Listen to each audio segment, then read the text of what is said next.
Previously on the keys of time. We now have the keys that are necessary to start to systematically unveil the Bible's chronology. The first two keys revealed the divinely ordained blueprint or framework for time. Keys 1 and 2 basically say that the blueprint is a week of 7 days of 1,000 years each. The next two keys resulted in the discovery of God's redemption chronology, which exists alongside the Bible's actual chronology. Key 3 says, at the end of every Jubilee cycle of 49 actual years, God adds a special 50th year of grace.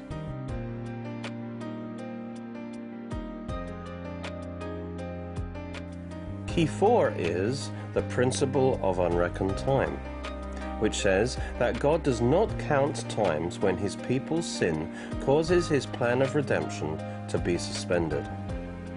This is convincingly revealed by the 479 completed years recorded in 1 Kings 6:1, which are 131 years short of the actual time.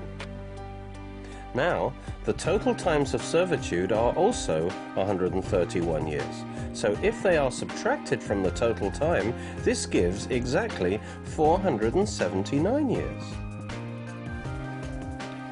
We will now look at the next 490-year Great Jubilee cycle in the chronology of redemption, from the dedication of Solomon's temple to the decree of Artaxerxes to restore and rebuild Jerusalem. After Solomon's death, Solomon's son Rehoboam decided to impose higher taxes. This prompted a revolt by the 10 northern tribes, leaving just the 2 southern tribes of Benjamin and Judah loyal to Rehoboam.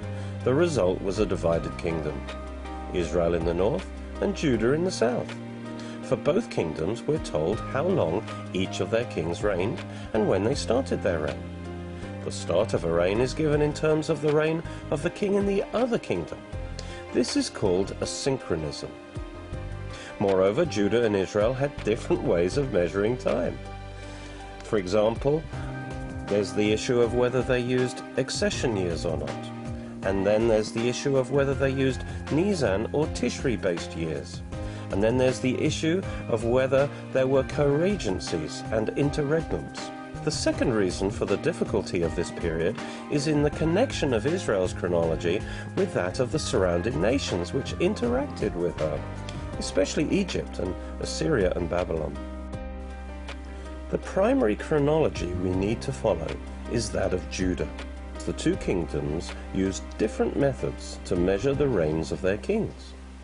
The first issue is when a king began counting the official years of his reign. The reigns of kings are given in whole numbers of years. There are 2 possibilities. The first method was the accession year system. The previous year in which he came to the throne was called his accession year. Only when the next year began did he enter his first official regnal year.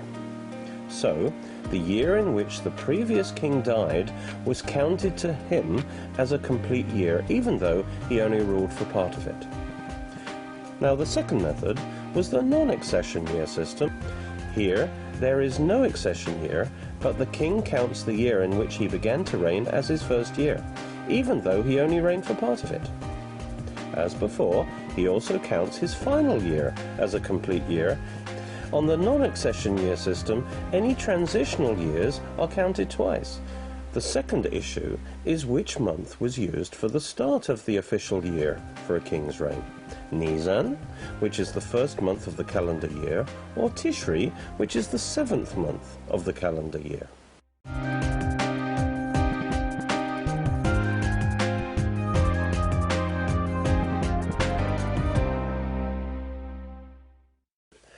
After the interregnum in Judah, Azariah or Uzziah became king, and he reigned for 52 years.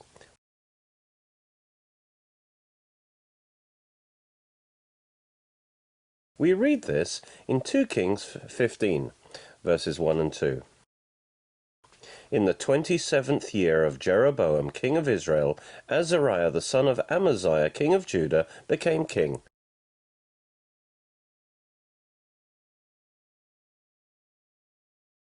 He was 16 years old when he became king, and he reigned 52 years in Jerusalem.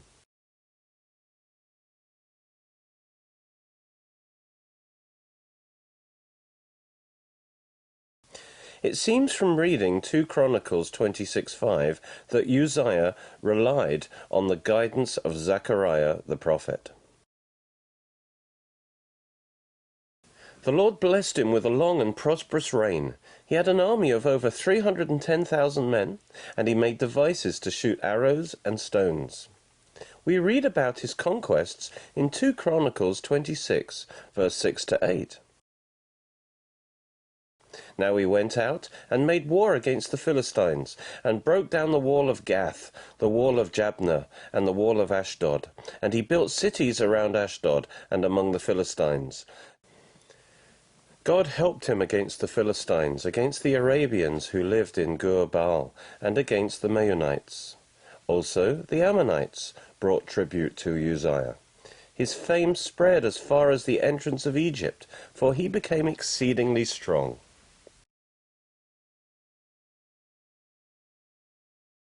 However, we read in 2 Chronicles 26:16 that his pride led him to go into the temple and burn incense on the altar.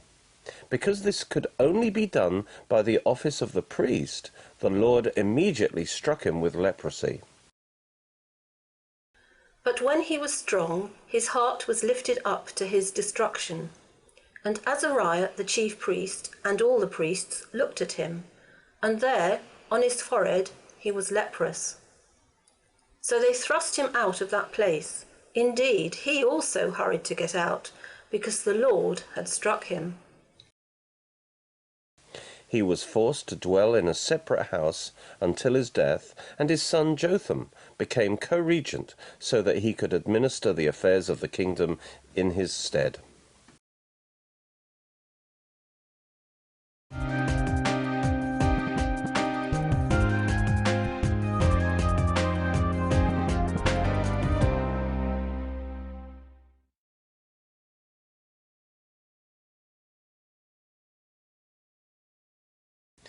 In Israel, 2 Kings 15:8 tells us that Zechariah the son of Jereboam II became king, while Uzziah was king of Judah, and Zechariah reigned over Israel for 25 years.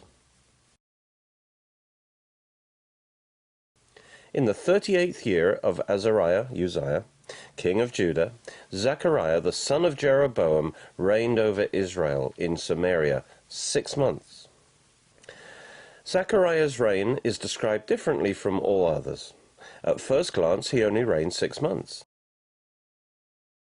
But by comparing when his father Jeroboam died and when these 6 months began, we find there is a gap of about 25 years.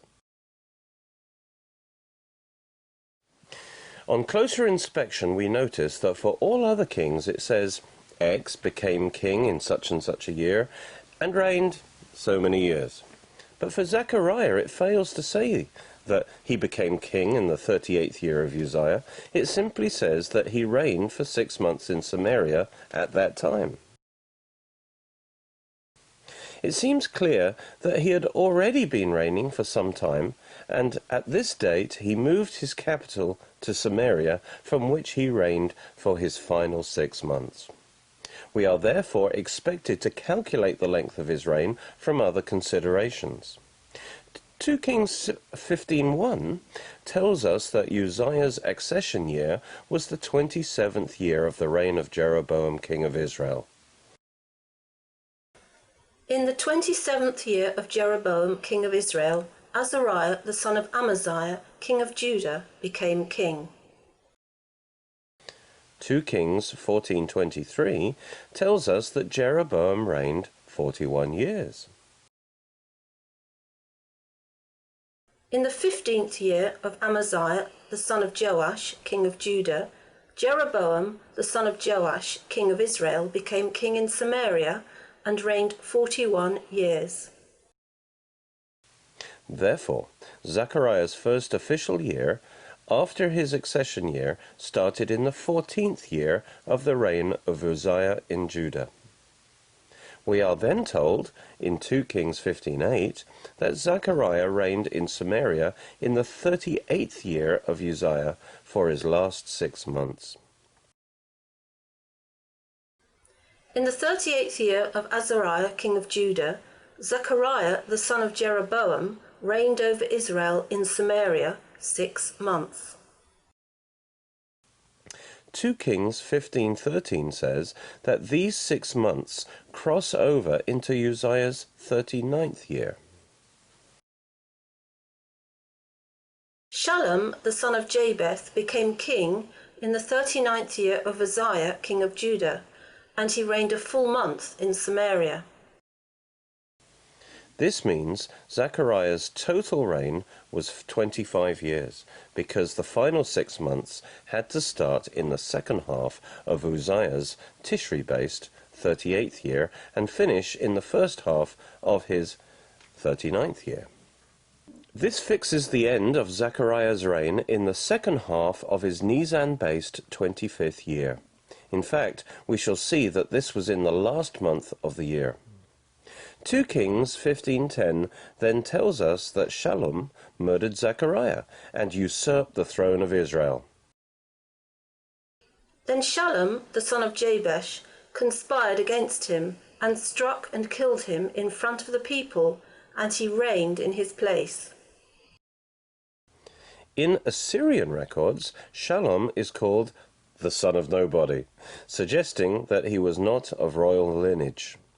Zechariah was the fourth and final generation of Jehu's dynasty.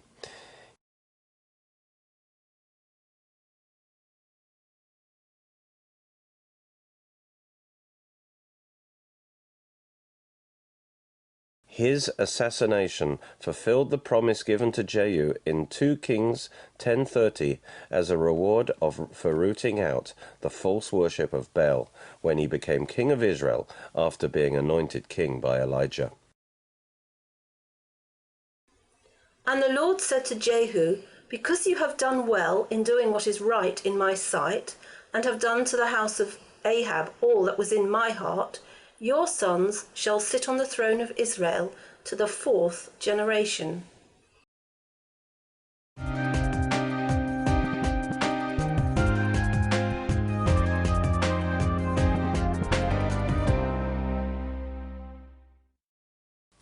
Two Kings 15:13 tells us that after killing Zechariah, Shallum only reigned for 1 month as king over Israel. Shallum, the son of Japheth, became king in the 39th year of Uzziah, king of Judah, and he reigned a full month in Samaria.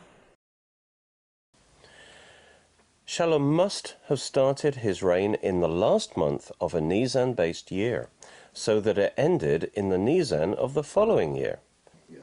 This next year then became Menahem's accession year. Only this way does the synchronism of 2 Kings 15:23 work. We'll be looking at this synchronism shortly when we look at the reign of Pekahiah in Israel. The reason it was not recorded as a reign of 1 year is that it was so short that it would have been misleading. His reign was cut short by assassination.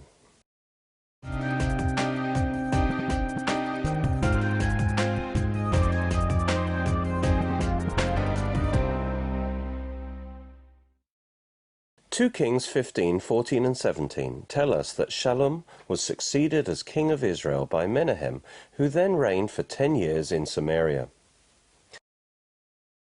Menahem, the son of Gadi, went up from Tirzah, came to Samaria, and struck Shallum, the son of Jabesh, in Samaria, and killed him, and reigned in his place. In the 39th year of Azariah, king of Judah, Menahem, son of Gadi, became king over Israel and reigned 10 years in Samaria. In Menahem's time, Pul, king of Assyria, came down against Israel. But we read in 2 Kings 15:19 and 20 that Menahem paid him off with 1,000 talents of silver. Pul, king of Assyria, came against the land, and Menahem gave Pul 1,000 talents of silver, that his hand might be with him to strengthen the kingdom under his control. And Menahem exacted the money from Israel, from all the very wealthy, from each man 50 shekels of silver, to give to the king of Assyria. So the king of Assyria turned back, and did not stay there in the land. Pul then supported Menahem's claim to the throne of Israel, and withdrew his army. This alliance turned out to be a disastrous one for Israel, because it led eventually to an Assyrian annexation of the nation. Pul is a title rather than a name. Pul must have been Ashurdan III, whose ancestors had previously used Pul as a title also. Ashurdan III reigned from 773 to 755 BC. A common mistake is to identify Pul with Tiglath-Pileser, even though a literal translation of 1 Chronicles 5:26 says otherwise.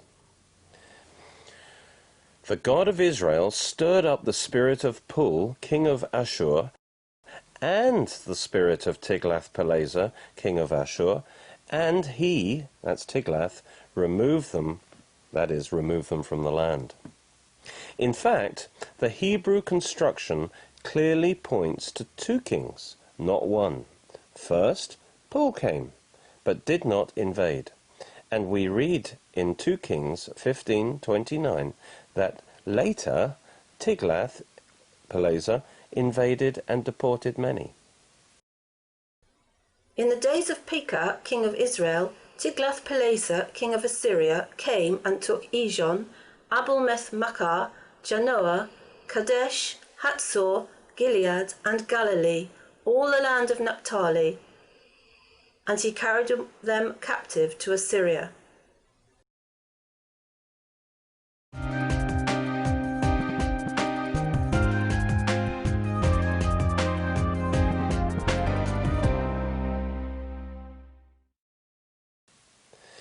After the death of Menahem, we read in 2 Kings 15:23 that his son Pekahiah became king over Israel and reigned for 2 years. In the 50th year of Azariah, king of Judah, Pekahiah, the son of Menahem, became king over Israel in Samaria and reigned 2 years. This synchronism confirms to us that the reign of Menahem's predecessor, Shallum, lasting 1 full month, in fact overlapped 2 calendar years, the last month of 1 year and the first month of the next year. 2 Kings 15:25 tells us that Menahem was murdered by Pekah, who was one of his army officers. Then Pekah, the son of Remaliah, an officer of his, conspired against him and killed him in Samaria, in the citadel of the king's house, along with Argob and Arieh, and with him were 50 men of Gilead. He killed them and reigned in his place.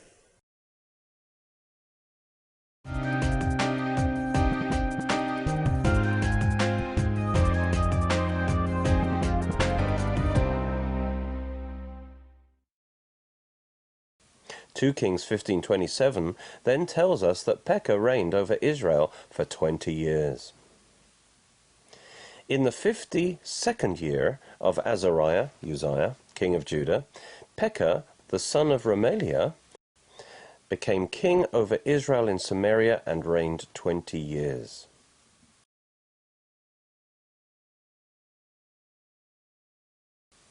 We read in 2 Kings 15:29 that during the reign of Pekah over the northern kingdom of Israel, Tiglath-Pileser, king of Assyria, invaded parts of Israel and took the inhabitants captive to Assyria.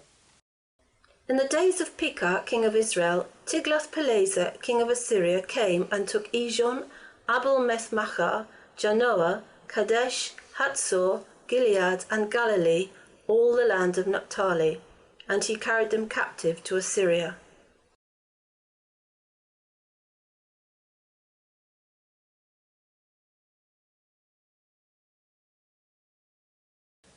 This caused Pekah to form an alliance with King Rezin of Syria, or Aram, against Assyria, and bring pressure on Judah's king Jotham to join them.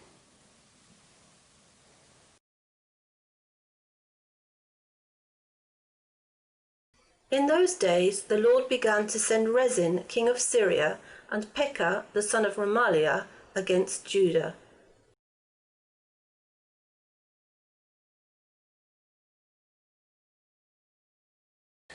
We will take a further look at this alliance between Pekah and Rezin, king of Syria, against Assyria, when we look at the reigns of Uzziah's son Jotham and his son Ahaz over Judah.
Hello, I'm Derek Walker. I'm the pastor of the Oxford Bible Church.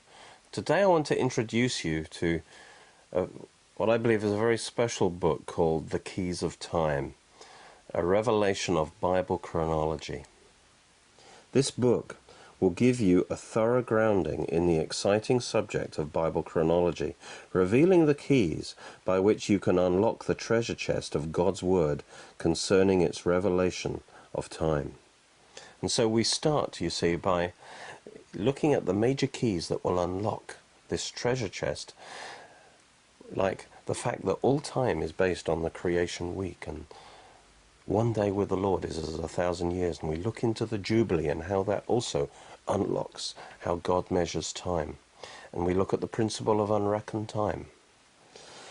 And as we see the whole revelation of God in history and time fit together perfectly, we will get out of this, we'll get a revelation of the glory of God as the sovereign Lord of time, the God who is working out his purposes of grace in his perfect time, according to his redemption timetable.